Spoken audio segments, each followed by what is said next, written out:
devil in a red dress. Call 911, I'm a killer. You know I hate to confess. Bang, bang, got my hand on the trigger. The devil in a red dress. Call 911, I'm a killer. You know I hate to confess. Bang, bang, got my hand. Call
Hello, hello. How is everybody doing? Welcome to another edition of RossonARI TV Serie A pre-match show.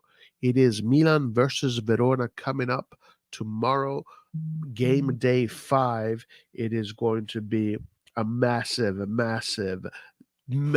game. The greatest game of all time in the history of AC Milan. The most historic game that will ever happen in AC Milan.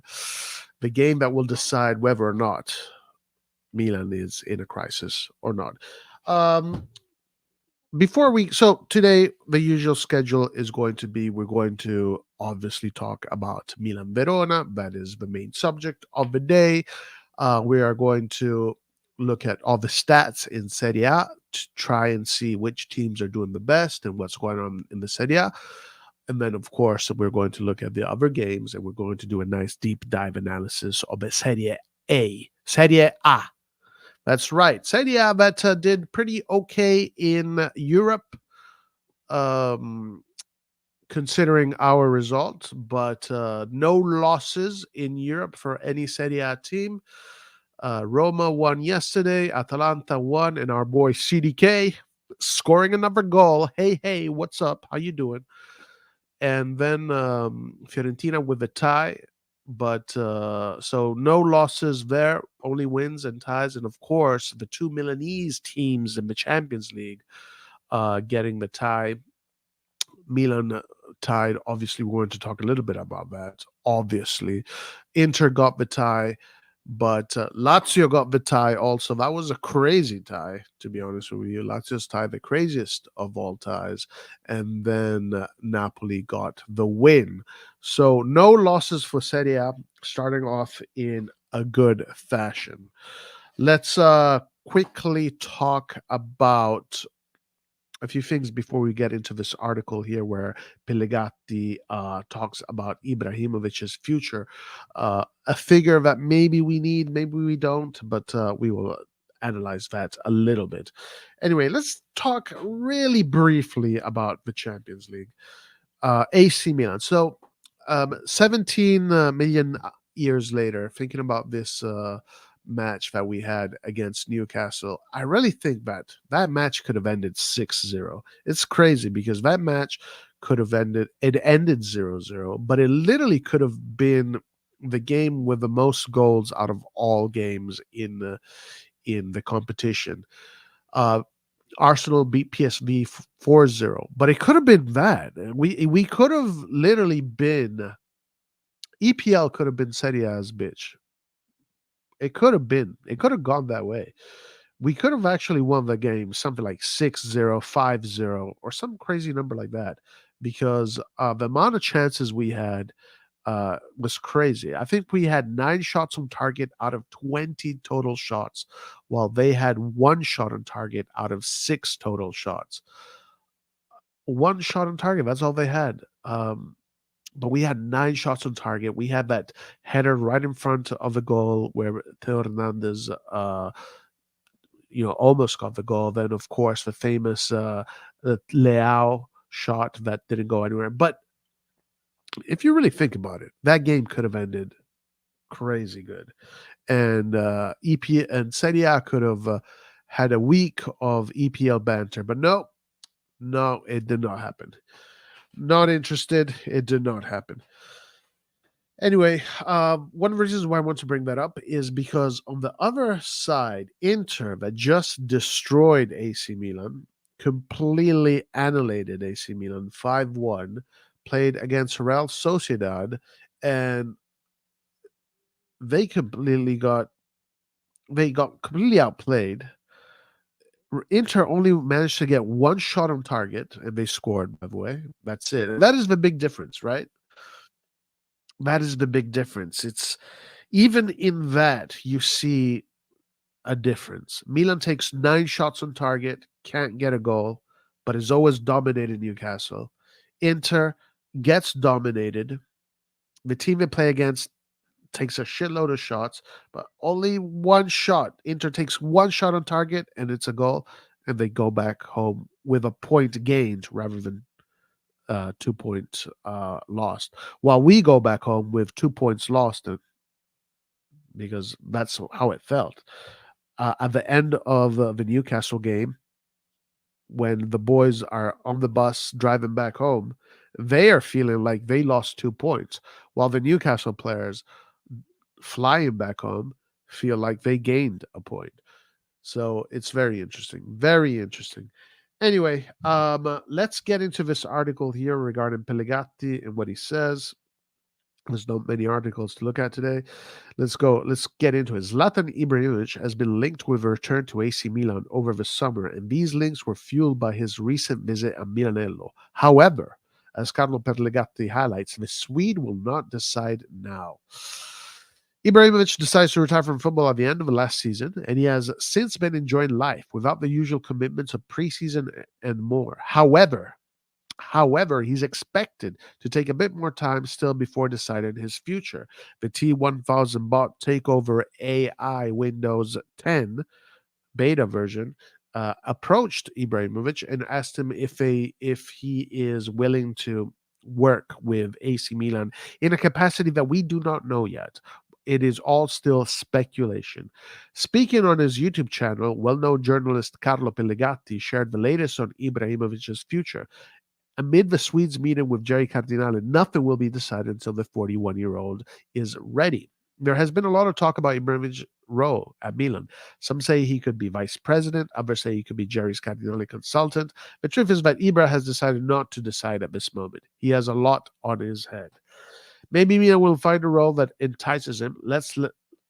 Let's let him think about his options.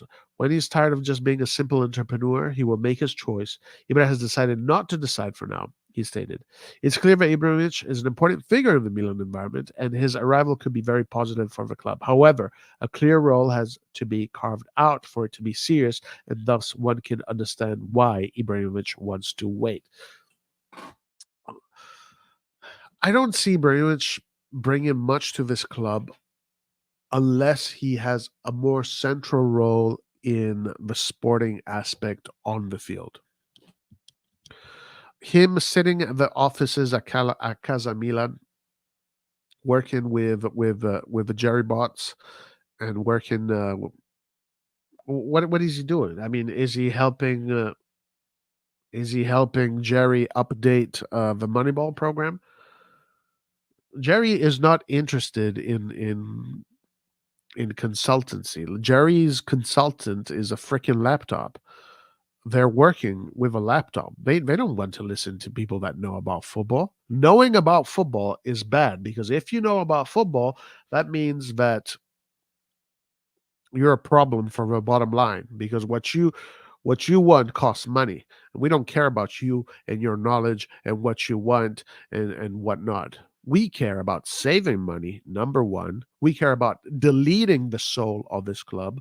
We care about completely sterilizing the meaning, the value, the culture, the tradition, the history of this club because we do not want to spend money. Okay, Ibra? So shut up, Ibrahimovic. Don't tell me who you think we should get. I have Windows 11 right here in front of me, and I'm waiting for the program to update. It says 45 minutes, 1 GB.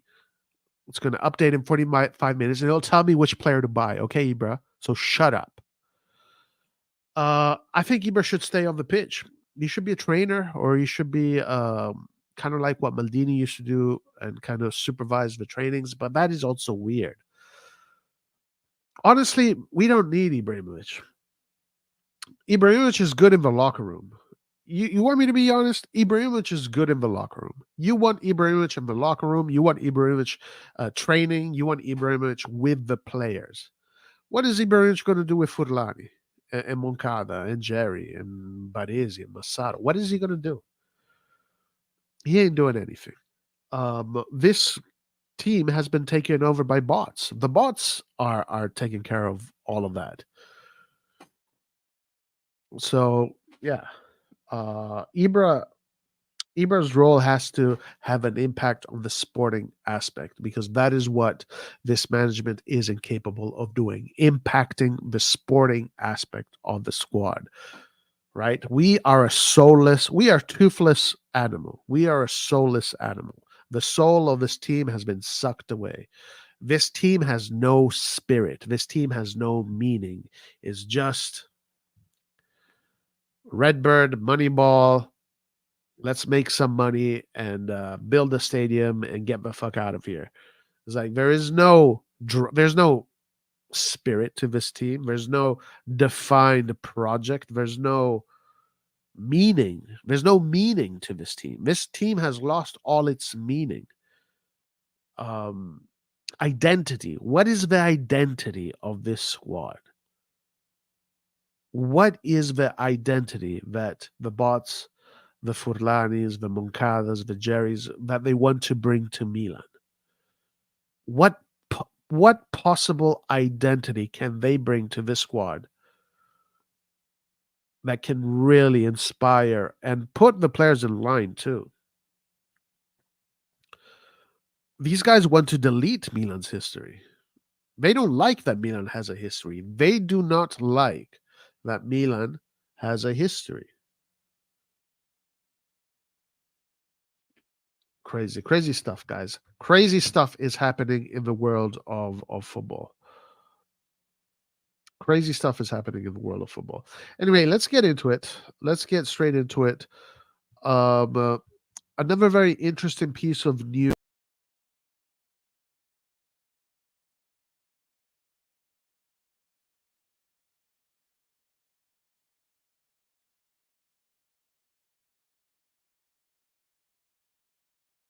I'm back. I'm back. Another very interesting piece of news that came out is that Man City, the team coached by Guardiola, the champions of Europe, currently are interested in our boy Camarda. Isn't that awesome? Man City is being sought out by Camarda. Look at this. So this is in Italian. I will do my best to translate it. This is in a foreign language, a language that people that we think are all bad at what they do. I will not hurt your ears or make your ears go sick by reading this in this language that is completely disgusting. Everybody that speaks this language, that knows this language, that live in the country, and the people, they are terrible. They're just terrible, terrible. We don't want any of them at Milan. Anyway, Francesco Camarda has attracted the interest of a few clubs, including Manchester City and Borussia Dortmund. Look at that. Isn't that interesting? It is 100% fact, and it is 100% uh, for sure Milan is going to sell Camarda. This Milan is going to sell Camarda. And the reason is because if Camarda becomes the player that he is, that people think he's going to be, Milan is not going to want to pay his wages. Milan will not pay his wages because there's no growth decree in his wages. So Milan will probably keep him for the first years, but the moment he starts to blow up, he will be sold, just like Tonali. He will be sold just like Tonali because you cannot have Italians in this Milan because Italians equates to no growth decree. So he will sell Camarda, guys. Camarda will be sold. Trust me. And they will celebrate. They will celebrate when they sell Camarda. Man City, Iron Wonder Kid, Camarda. But luckily, that won't be anytime soon. So we can enjoy Camarda for the time being. All right, guys. So that's all we got as far as Milan news and Milan whatever not. Let's go to the Serie A stats before we get into the games.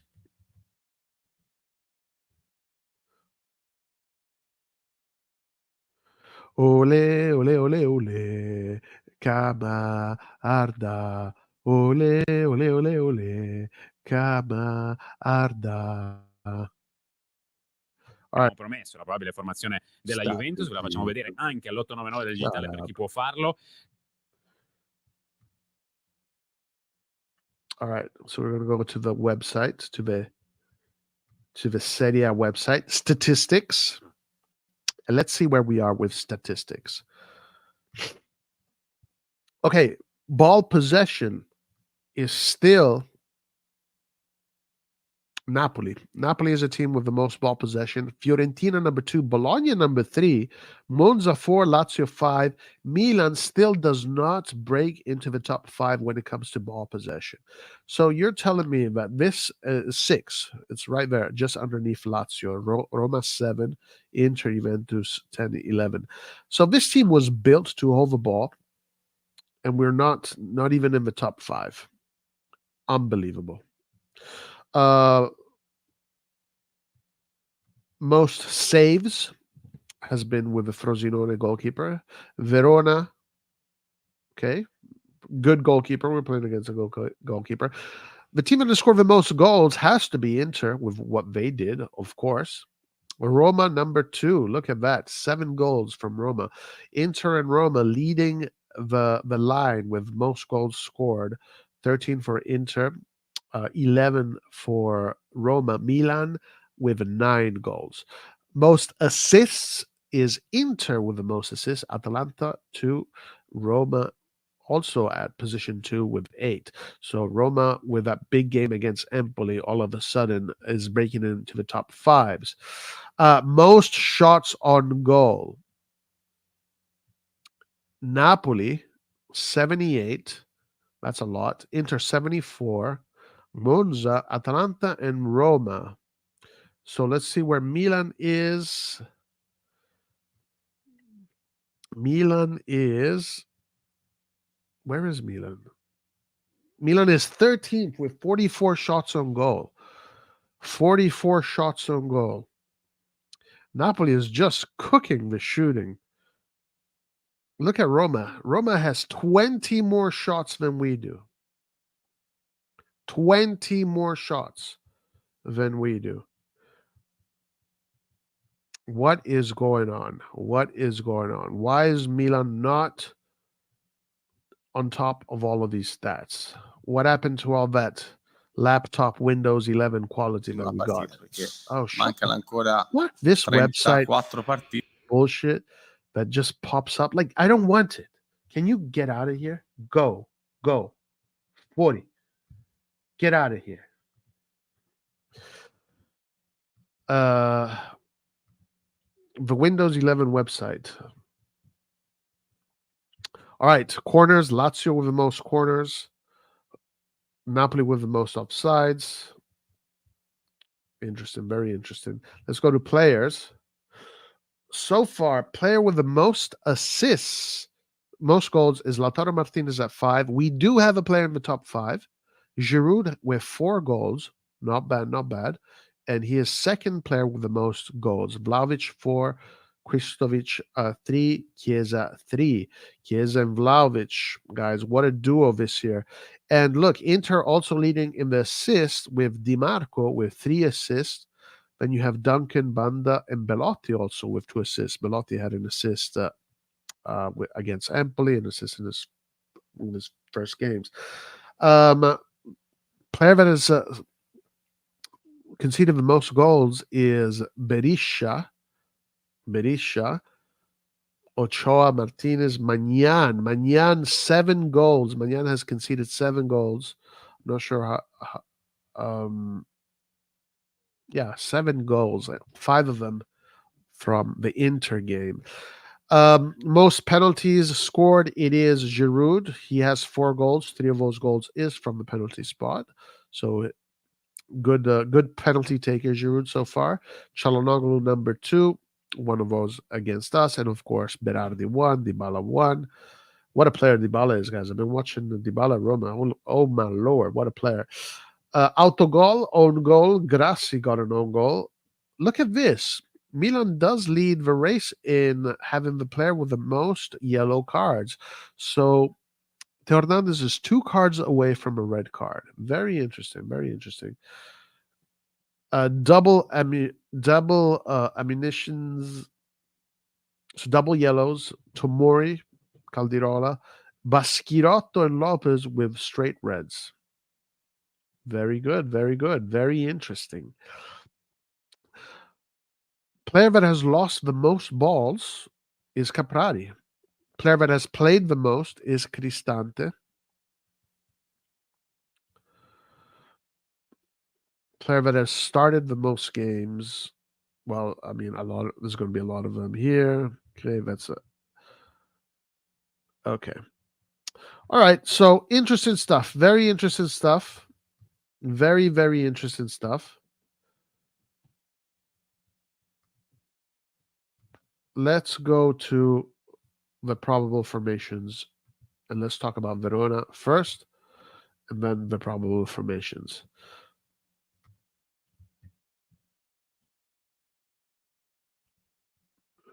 Okay, we're going to start with the usual Milan Verona. So, of course, guys, the big news is that Milan might be trying a different solution, a 3-4-3 with new starters on the pitch. So it's going to be quite exciting to see how this Milan plays. Now, we already have seen a 3-4-3. Pioli did use it last year. It was very successful against Tottenham. Even though that was more a 3-2, a 3-4-2-1, something like that. This could essentially be a 3-4-2-1-2 or 2-1 if Pulisic plays a little bit more central. But here you have it. Ciao, Tomori, Chiara. I think this is wrong. I think Chiara will be the player in the middle. Tomori is going to be player on the left. But we do have Sportiello coming in. So Sportiello is going to be the goalkeeper. I think Sportiello is a very good goalkeeper, so I'm not worried about Sportiello the same way I was worried about Tatrusano. I think Sportiello can command the box. He's good with his feet. He's great reflex saves. So the dip in quality is not going to be as bad as it used to be when Tatrusano was a goalie. So I'm expecting a good performance from Sportiello. I'm happy that Kjaer is starting. I know there's a lot of backlash against Kjaer. The reason why I'm happy because I know that Kjaer is a very good player, and he brings a lot of stability, a lot of cool head, and also good football from the back. But he needs to get match fit.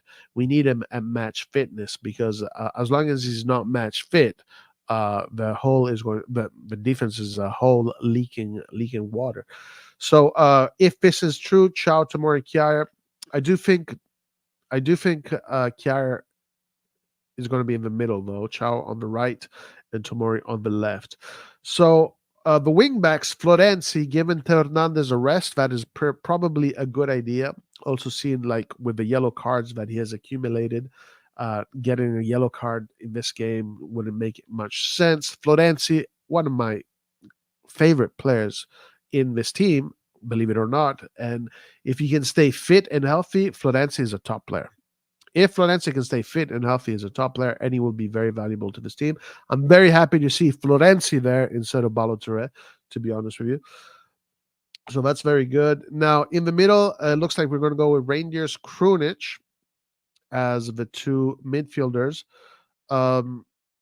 Could be an issue here because I don't know how Rangers is. Rangers without the ball seems to be not so good, kind of soft. I got that impression with Inter and also Newcastle and also against Bologna in particular. Didn't see that too much against Torino. We really dominated Torino. But against Bologna, against Inter, against Newcastle, in particular, those games there, I thought Rangers off the ball is very easy to just play around him. Like he's I don't know. Anyway, Krunic is Krunic. We know what Krunic can do in that role. He can definitely help. And then Musa, who came in against Newcastle in a very positive way. I think Musa is I'm very curious to see Musa from the beginning. Musa might, if he plays the way he played against Newcastle, he might give us some good stuff. Of course, Ruben Loftus-Cheek came out of that game, but it was just a cramp. Giving Loftus-Cheek a break is not a bad idea. It's not a bad idea. Then up top of the usual three, Leao, Giroud, Pulisic, but there was also word that Okafor might be starting. So, in theory, guys, no matter what AC Milan formation is, against Verona at the San Siro, I'm always expecting Milan to win. You cannot, even if we had our banter, the height of our banter, our formation, I'm still expecting to beat Verona. Now, coming off of these two games, very bad games for Milan, Milan has the opportunity to somewhat redeem themselves with Verona and then against Cagliari. At the San Siro, these should be easy 3 points. This should be easy. No excuses. There's no lazy Leao. No Pulisic can't dribble or Chukwueze can't get in the game, or Reindeers can't do this, or Musa can't do that. No excuses against Verona. Against Verona, you play to win. If you lose this game, then they'll start talking about crisis. They will start talking about crisis. I'm expecting the San Siro to be warm and welcoming and energetic. And I'm expecting this game to be a game that Milan will hold the possession and keep the ball most of the time.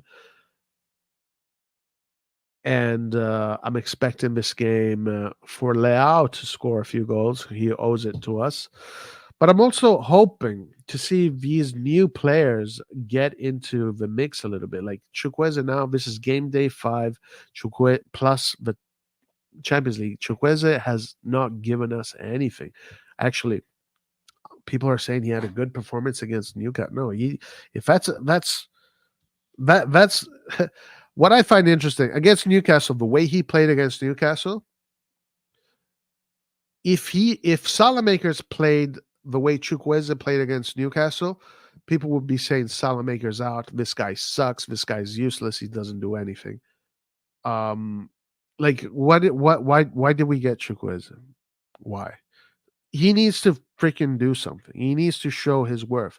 This is not a Milan that can wait for Chukwueze, for CDK. We didn't wait for he's out.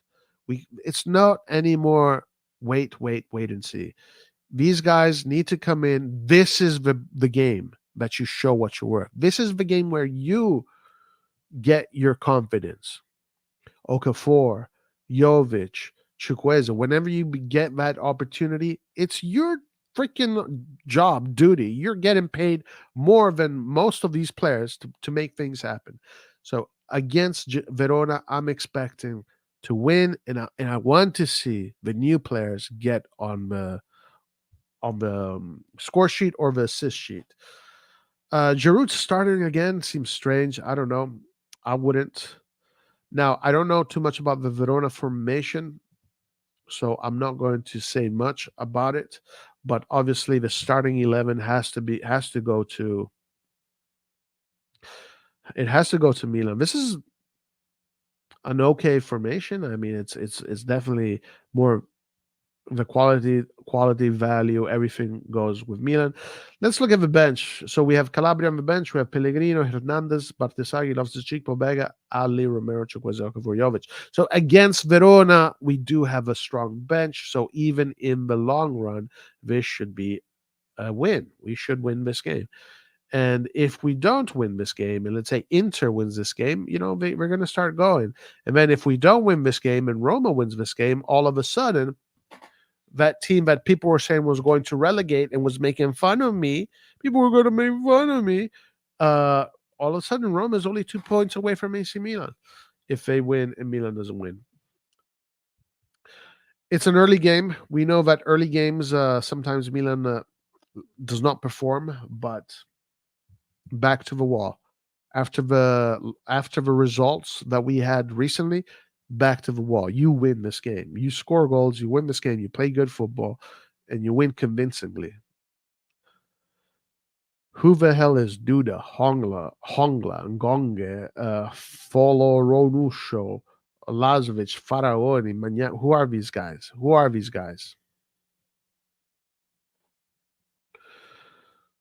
All right. Anyway, I'm expecting a win from Milan. I think we have everything we need to give a win. Bartesaghi should start, and Theo and Chow, please. Rest Theo and Chow. You want Bartesaghi to start? Yeah, I saw Cuenca got injured. Bad injury for Cuenca. Yeah, poor guy. All right, let's move on, guys. Salernitana, Frosinone, they're playing right now. I'm not sure what the result. It was 1-1. But yeah, this is those kind of games that are equivalent to like Real Madrid, Man City. Fuck. Salernitana, Frosinone. Let me switch the TV on. Serie A. Serie A is playing. Let me switch the TV on. Anyway, it was 1-1 last I checked. Let me see if anything has changed.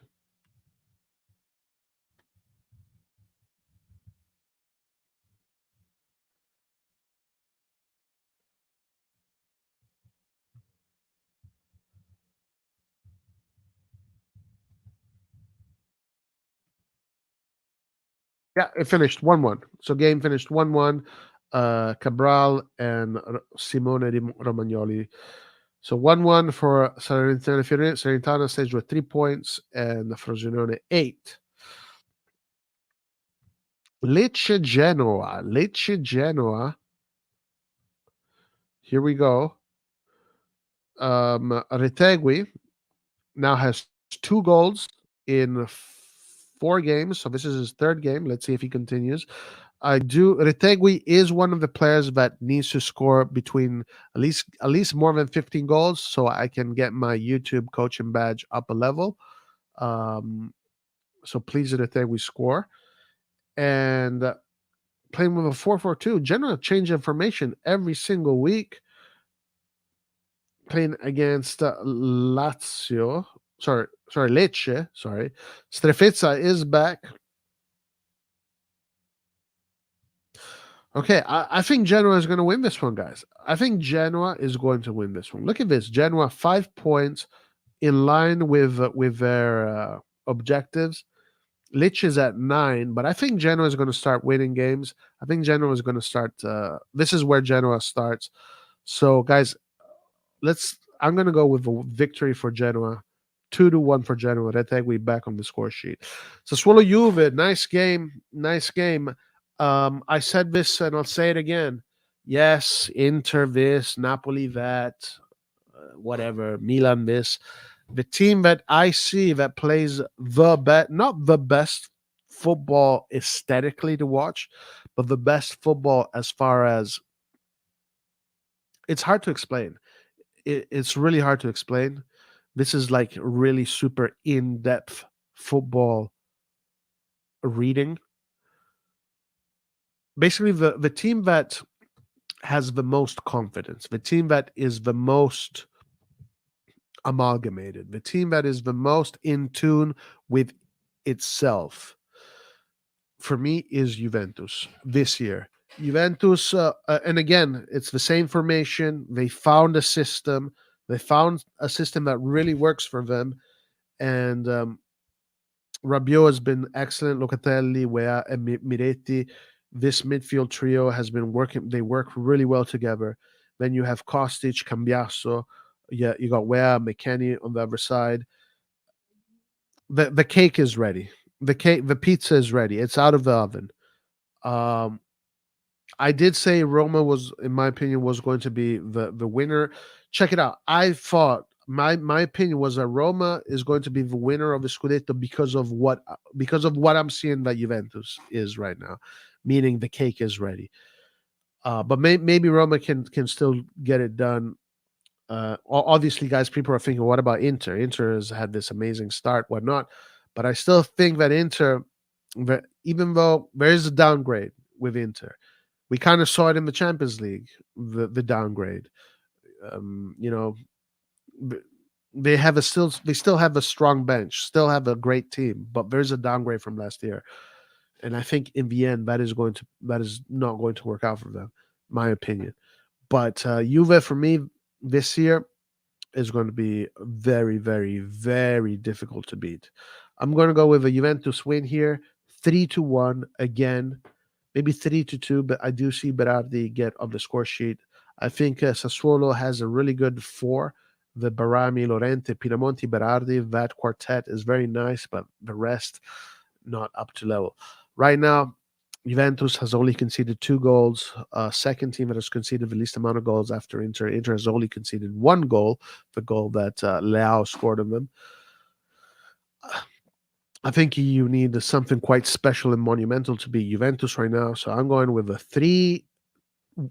3-1, or if Berardi is on it, a 3-2. But the Vlahovic-Chiesa duo is a very good duo. Really good. I don't get to say this very often, but I think Allegri has finally got into his peak with his team, and he's doing a really good job. So bravo Allegri. Very good.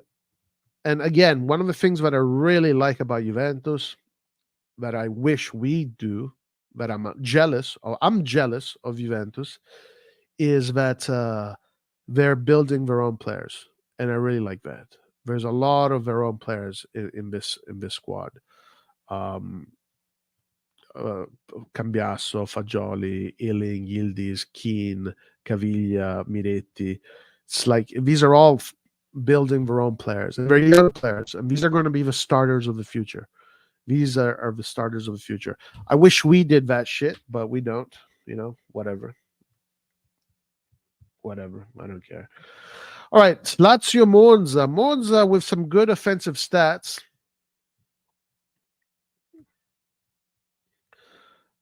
With decent offensive stats. Look at that. Columbus getting the start. Our boy Colombo, who I think did get an assist in his last game, he gets the start. Lazio.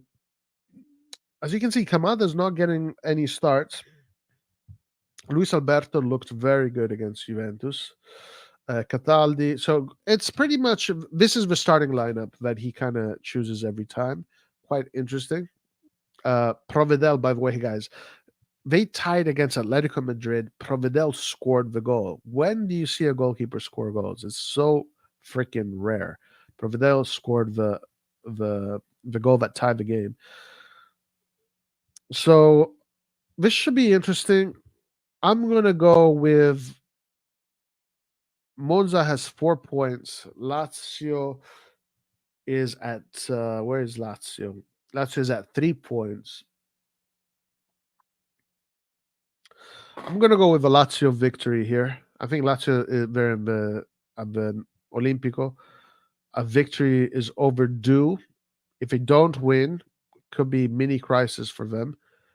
I say 2-1 Lazio. 2-1 Lazio. Empoli Inter. Wow. Empoli, everybody's bitch this year. Empoli's everybody's bitch. They come off of 7-0 defeat against Roma. Inter Fratesi getting the start. Çalhanoğlu, Mkhitaryan, and Di Marco. Very strong formation. Look at that defense. Acerbi, De Vrij, Pavard. That's a solid ass defense. Lautaro, Thuram. So they're going with their usual starters. I'm expecting Inter to win this game, but Empoli also needs to get on the bloody point table here. We need to get some points on this table. If Empoli can get 1 point or can do the miracle, I said this is going to be a tie. This is going to be a tie. I think after beating Milan 5-1, Inter's psychological energies have been drained. This is going to be 1-1. Empoli is going to get some confidence out of his team. So I'm going to go with 1-1 tie for Empoli and Inter. Atalanta Cagliari. Wow. Wow, wow, wow. De Ketelaere, guys. Look at where De Ketelaere is being played pretty much as a center forward. And he's getting those goals. Should be interesting to see this pairing, De Ketelaere, Lookman. De Ketelaere with some decent offensive stats as he started. So Ruggeri, Ederson, Darun, Zappacosta. It's okay. This formation is not looking as strong as maybe we thought, but definitely good enough to beat Cagliari. I say Atalanta wins this game 3-1. De Ketelaere brace. And he still does not pick up the phone. De Ketelaere not interested in picking up the phone. Udinese Fiorentina, guys. Udinese, the most useless team in the history of football. A team that you want to talk about not having an identity. What is Udinese's identity? Is not having an identity. And Udinese is a team that can just disappear and nobody would even notice. But anyway, Udinese Fiorentina. Udinese are not starting off too well. Let's see how many points they have. Udinese with only 3 points and Fiorentina with 7 points. I think Fiorentina is going to... I see a tie here. 2-2, tie. A tie. I'm going to go with the tie. Bologna-Napoli. Bologna-Napoli. Garcia, not the magician that Spalletti is.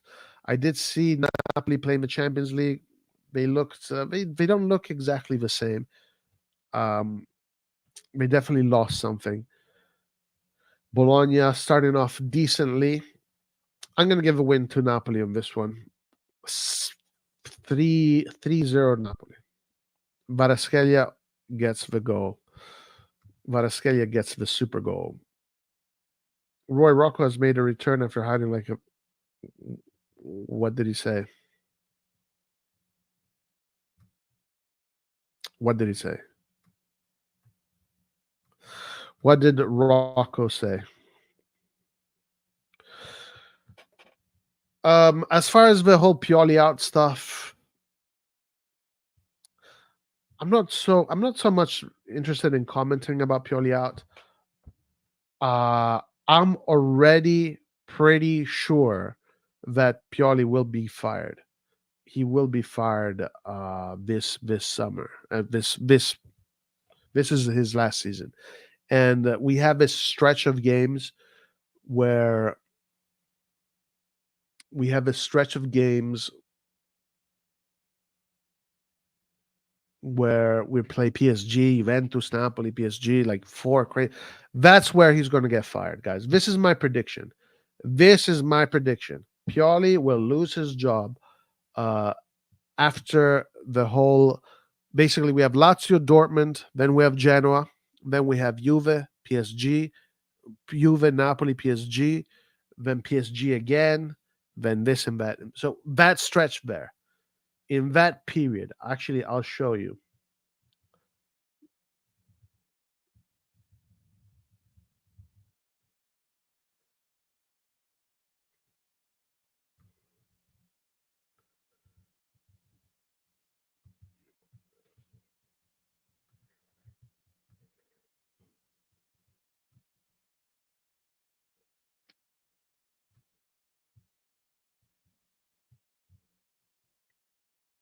Right here. So this period right here, we got Lazio, Dortmund, then we had Genoa, and then after that we got Juve, PSG, Napoli, Udinese, PSG, and it doesn't end there. This goes all the way till after PSG. Then we have Lecce, okay. Then we have Fiorentina, Dortmund. This game here is going to be the most important game of the Champions League. And then we have Atalanta, Newcastle. Then we have Atalanta, Newcastle. And that finishes on December 13th. Pioli, guys, I'm making this prediction based on my football acumen. I'm putting my football acumen, my football analysis on the line. By December 13th, Pioli, they will have decided to eliminate Pioli. Remember this summer, we said Pioli is going to be the first scapegoat. By December 13th, guys, by this famous date right here, Milan will be looking for a different coach. And it's going to start here. The disaster period is going to start here in this between September 30th and the 29th of October. Pretty much October is going to be the month that Pioli loses his job. And then December 13th is going to be the day they decide that yeah, it's over. So that I am putting my football acumen on the line, guys. If okay, right now I'm at YouTube badge level 1.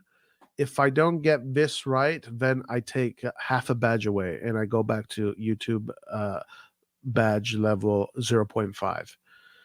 But if I do get this right, from 1 I go to 2. I go to YouTube level badge 2. So my YouTube coaching badge is on the line. Pioli will be fired by December 13th. We will have a new coach the second half of the season. I don't know who that new coach is going to be. And the firing will happen. The crisis, Milan will go in a crisis in the month of October. In the month of October, Jerry is going to realize that he's way over his head. And Jerry might also think, you know what, I might even sell this club. There's no point, because when people like when people lose, they get demotivated and then they like, okay, they move on to other things. But so maybe that's what's going to happen. But I'm calling it right now. October is going to be the month where Pioli loses his job.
All right, guys.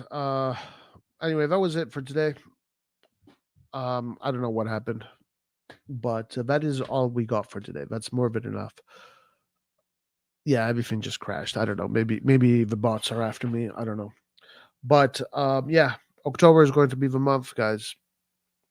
October is going to be the month.